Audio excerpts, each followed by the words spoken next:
E se o homem com quem você construiu uma vida estivesse em segredo planejando o seu fim? Lisa estava há poucas semanas de dar à luz, sonhando com uma família perfeita. Ela só não sabia que o seu marido tinha um plano muito diferente para ela, um que envolvia uma máscara e uma faca. Fala pessoal, antes do resumo de hoje começar, eu queria pedir o seu apoio aqui para o canal do Caramelo, com sua inscrição, se você assiste a gente aqui com recorrência e não for inscrito. Sua inscrição, seu like, um comentário seu e o seu hype ajuda muito a manter o canal funcionando. Posso contar com você? Então vamos pro filme. Esse filme é baseado em uma história real. No dia em que Lisa subiu ao altar para se unir com o homem que ela amava, ela estava longe de imaginar a reviravolta trágica que o seu destino tomaria. A história nos leva à Califórnia no ano de 1992, onde Lisa e Darren desfrutam de um casamento aparentemente perfeito. Durante um de seus tradicionais piqueniques, um costume do casal, Lisa compartilha uma história que muda tudo.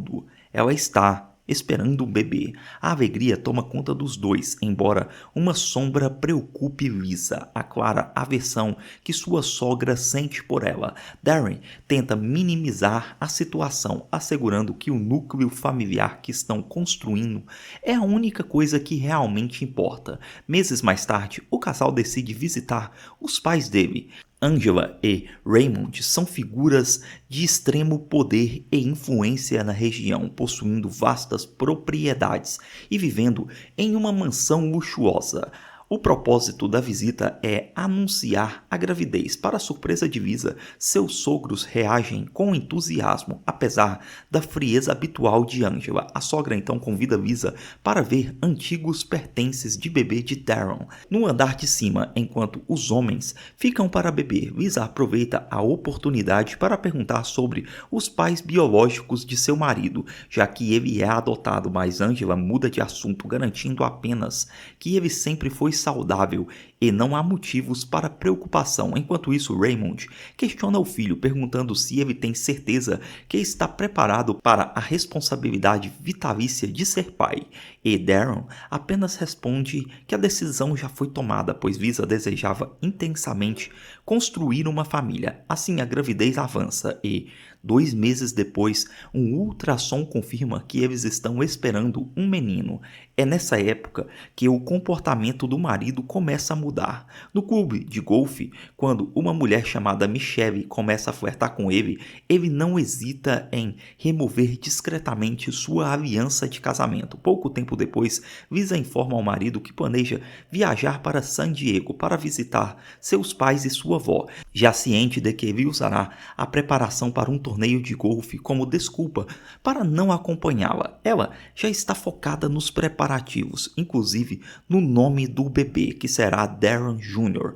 Mal Lisa embarca no táxi para o aeroporto, Darren já telefona para Michelle, marcando um encontro para aquela mesma noite, enquanto sua esposa é recebida com o carinho pela família, totalmente alheia da traição em curso. Durante o jantar, ele até sugere que Michelle vá para sua casa, mas ela é cautelosa e prefere não apressar as coisas. Completamente imersa nos planos para a chegada do filho, Lisa idealiza um futuro perfeito para os próximos 20 anos, convencida de que o seu marido será um pai exemplar. Naquela noite, ela tenta insistentemente falar com o marido pelo telefone, mas não consegue. Ela acaba se convencendo de que ele deve estar, como sempre, dedicado nos treinos lá no campo de golfe, onde passa a maior parte de seu tempo livre. Na segunda-feira, Lisa retorna para casa, acompanhada de seus pais. Ao entrarem, ela nota Darren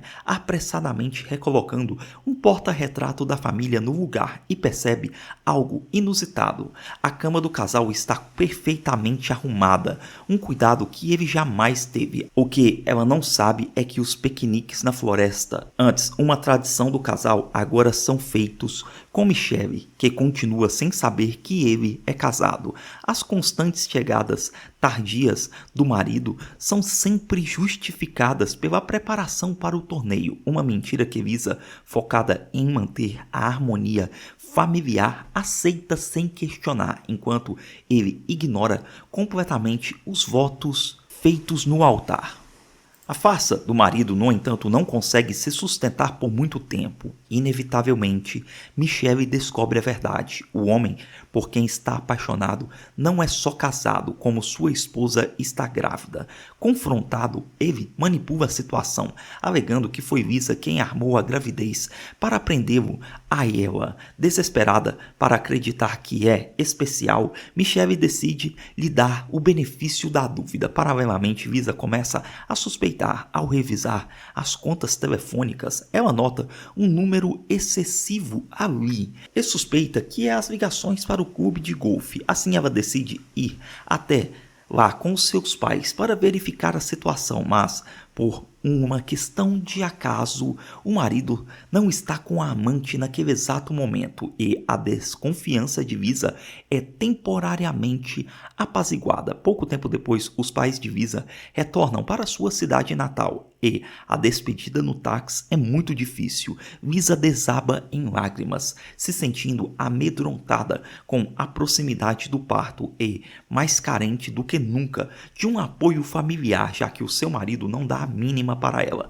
Um mês então se esvai e o casal recebe os pais do marido para um jantar. Ali a tensão é insuportável, pois Raymond faz questão de pressionar o filho sobre a importância de vencer o próximo torneio de golfe. Tentando aliviar o clima, Lisa incentiva o marido a compartilhar a decisão que tomaram. O marido então anuncia que o bebê se chamará Darren Jr., uma escolha que agrada aos seus pais. Contudo, uma consulta médica de rotina traz uma notícia inesperada. A data provável do parto foi calculada erroneamente e Lisa deve dar à luz em apenas 2 semanas. A revelação deixa o marido visivelmente nervoso. Ele contava com mais tempo para o torneio. Lisa então percebe a mudança do marido, notando que sua suposta alegria soa muito forçada. A razão para o seu pânico fica clara quando, em outro encontro secreto com Michelle, ele inventa que finalmente teve uma conversa com Lisa e propôs uma separação.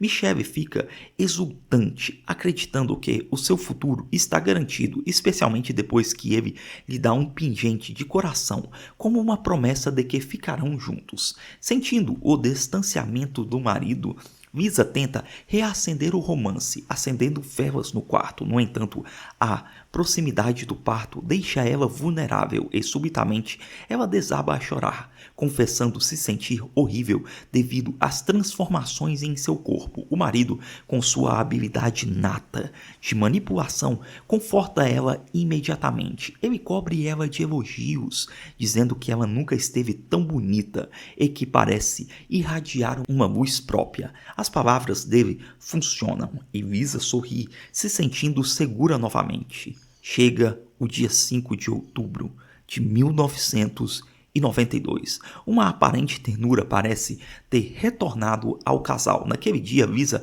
sai para sua consulta de pré-natal e, em seguida, decide passar no supermercado. Enquanto ela está fora, o marido não vai ao clube de golfe. Em vez disso, ele metodicamente destrói o próprio apartamento, revirando tudo para simular uma invasão e roubo. E, assim que ele ouve a chave da esposa girando à porta, ele coloca uma máscara de gorila e, de forma impiedosa, ataca brutalmente a própria esposa grávida. Aquele ato brutal tinha um único objetivo. Ele estava disposto a tudo para fugir das suas responsabilidades de pai. Após o ataque, ele friamente lava a faca e as próprias mãos na pia, completamente convencido de que tirou a vida dela. Ele só não contava com a impressionante presença de espírito de Lisa. Mesmo ferida, ela fingiu estar sem vida, uma situação que salvou não apenas ela, mas também o bebê. Assim que ele deixa o apartamento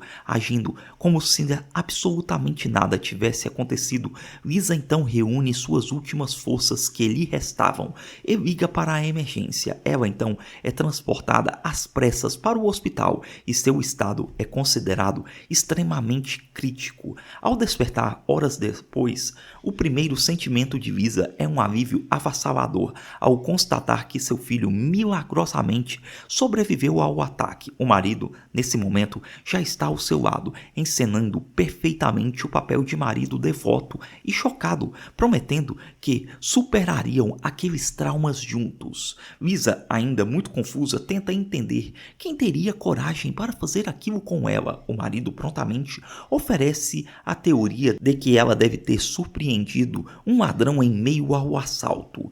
Ele ainda reforça que seria impossível identificá-lo, já que o criminoso usava uma máscara grotesca de um gorila. Um detalhe, no entanto, incomodava Lisa, porque ele não ligou para os pais dela. O marido, ágil na mentira, desvia a pergunta, dizendo que a polícia insistiu que ela deveria ser a primeira a falar com as autoridades assim que recuperasse a consciência.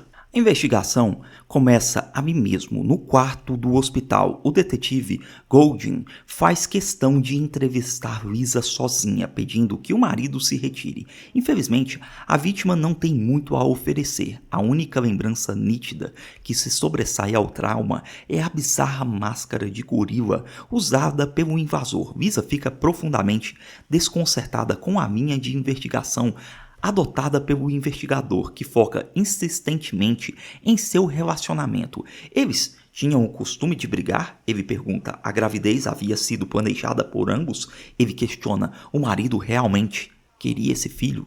Lisa, ainda leal, rechaça veementemente qualquer insinuação de que o marido pudesse ter algo a ver com a tragédia. Enquanto isso, o caso ganha enorme repercussão na mídia e Michelle, a amante, vê as notícias e fica chocada. Sua repulsa só aumenta quando o próprio Darren liga para ela. Ela não entende como ele pode querer encontrar a amante em vez de estar do lado da esposa gravemente ferida e desliga o telefone abruptamente. O cerco então começa a se fechar em torno do marido. O detetive Golding o confronta diretamente, informando que seu álibi não se sustenta.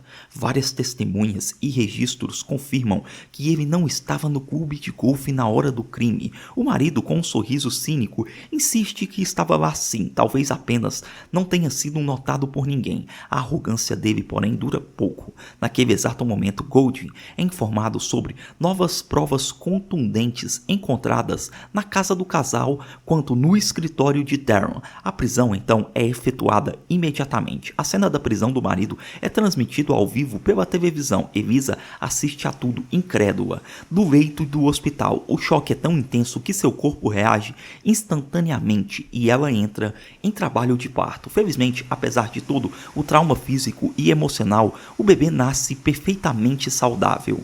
Depois, os pais de Lisa chegam ao hospital assim que recebem a notícia do parto e da prisão. Lisa, ainda em profundo estado de negação, só consegue pensar em uma coisa: falar com seu marido. Se recusando a aceitar a terrível realidade, ela telefona para os seus sogros em uma busca de apoio e explicações. Angela então atende e informa com uma frieza calculada que eles já contrataram o melhor e mais caro advogado de defesa da região. Lisa, ainda cega pelo amor que sentia, afirma que fará de tudo para ajudar a provar a inocência do marido. Ela então ingenuamente pergunta se Angela e Raymond não gostariam de ir ao hospital para conhecer o neto recém-nascido. A resposta da sogra, porém, é gélida. Eles o farão mais tarde, pois a prioridade absoluta é resolver o caso do filho. Em seguida, ela desliga abruptamente. Determinada, Lisa então decide deixar o hospital assim que recebe alta. Seu primeiro destino, acompanhada por seu pai John, é o apartamento que dividia com o marido, a cena do crime. Voltar àquele lugar exigia toda a força que ela possuía, mas ela sabe que precisa se manter firme por seu filho. O detetive Golding a encontra ali para uma conversa definitiva. Visa então tenta argumentar que não pode acreditar na culpa do marido, mas o detetive coloca as provas irrefutáveis sobre a mesa. Vestígios de sangue foram encontrados nos sapatos deles, e suas roupas e o interior do apartamento e do carro estava repleto de mais evidências. Como golpe final, a polícia localizou um recibo de uma loja de fantasias, comprovando a compra recente de um modelo exato de máscara que foi usado na tentativa de assassinato. Lisa finalmente desmorona em lágrimas, repetindo que isso é impossível. O detetive, no entanto, é direto. Não foi um roubo que deu errado, foi um ataque direcionado a ela, que não havia nenhum sinal de arrombamento na porta. Em seu último suspiro de negação, Lisa então sugere que alguém armou para o marido, mas a verdade é inegável. Ele queria eliminar ela. Incapaz de processar a dimensão da traição, Lisa se sente atormentada com uma pergunta que ecoa em sua mente. Por que ele simplesmente não pediu o maldito divórcio? Antes de deixar a cidade e buscar refúgio na casa de seus pais em San Diego, ela precisa saber o que aconteceu e precisa de um confronto cara a cara. Assim, ela o visita no centro de detenção. Separados por um vidro espesso, Lisa faz a única pergunta que importa: por quê? Darren, visivelmente abalado, afirma que não se lembra de nada, sua mente simplesmente teve um apagão. É uma desculpa que Lisa agora não consegue mais aceitar. Ele jura que, se pudesse voltar no tempo, faria tudo diferente e implora por uma chance para provar o seu arrependimento, mas para Lisa tudo acabou. Ela estava preparada para os desafios normais de um casamento, mas nada poderia tê-la preparada para tamanha monstruosidade. Ao mostrar a ele a foto do filho recém-nascido, ele chora e suplica para que reatem a família, mas a decisão de Lisa está tomada. Assim ela parte com o seu filho para San Diego, buscando recomeçar a vida longe do homem que tentou destruí-la. O trauma psicológico que se seguiu, porém, foi devastador, fazendo com que Lisa se sentisse completamente desconectada da maternidade, a ponto de mal conseguir segurar o próprio filho nos braços. Ela foi dominada por um sentimento de culpa distorcido, chegando a questionar se ela, de alguma forma, teria provocado a reação do marido. Em sua profunda negação, ela tenta racionalizar o horror, se convencendo de que talvez ele não fosse um monstro, mas sim alguém doente que necessitava de um tratamento médico, algo que o sistema prisional não ofereceria. Esse estado de confusão a levou a cogitar seriamente testemunhar em defesa do marido, se agarrando à frágil e ingênua esperança de que, com terapia, eles pudessem de alguma forma retornar à vida feliz que ela acreditava que eles tinham. A avó de Lisa, percebendo o perigoso estado de negação da neta, tentou trazê-la de volta à realidade com palavras duras, porém necessárias. Ela a lembrou de que sua sobrevivência milagrosa não tinha o propósito de salvar aquele monstro, mas sim de permitir que ela fosse uma boa mãe para o filho. Mesmo assim, Lisa permaneceu irredutível em sua confusão. Vendo que a data do julgamento se aproximava rapidamente, a promotora do caso decidiu tomar uma atitude drástica. Ela implorou para que Lisa não cometesse o erro de defender o agressor, e diante da recusa da vítima em acreditar na verdade, a promotora apresentou uma prova final da farsa. O marido mantinha um caso extraconjugal. As cartas de amor que ele escrevia para Michelle então foram reveladas. Elisa descobriu que a amante estava cooperando plenamente com a investigação, deixando claro que ela jamais soube do plano hediondo dele de assassiná-la. A descoberta da traição foi o golpe que finalmente quebrou a negação de Lisa. A realidade de que nunca conheceu o homem com quem se casou era quase impossível de processar. A promotora então tentou fazê-la enxergar com a sua própria força, argumentando que a única razão pela qual ela sobreviveu àquele ataque brutal foi porque o marido subestimou o quão realmente ela era forte. Ela a definiu como uma verdadeira lutadora, mas que, naquele momento, estava desperdiçando sua energia lutando pela causa errada. Como se o peso da traição e do ataque não fosse o suficiente, uma nova tragédia se abateu sobre sua família. A avó de Lisa sofreu um ataque cardíaco fulminante e, em seu leito de morte, a idosa usou suas últimas forças para fazer um pedido final à sua neta, que ela se libertasse do marido para sempre e, assim, seguisse em frente. Dia 12 de abril de 1994. Início do julgamento. Visa, agora transformada pela dor e pela pura verdade, subiu ao tribunal. Com uma força que ela mesmo desconhecia, ela narrou em detalhes excruciantes a crueldade do ataque que sofreu, explicando que precisou de autocontrole sobre-humano para fingir sua própria morte, sendo essa a única razão pela qual ela sobreviveu para contar sua história. O depoimento foi tão gráfico e emocionante que até mesmo a promotora, acostumada com casos difíceis, teve dificuldades para conter as lágrimas. Confrontado com o testemunho inabalável da esposa, Darren optou por se declarar culpado da acusação de agressão e teve sua sentença definida posteriormente. Para Visa, essa confissão trouxe o sentimento de alívio e decepção. Ela desejava que o julgamento a fizesse entender a motivação por detrás do ato, mas ele se rendeu antes de oferecer qualquer explicação. Ele era um covarde.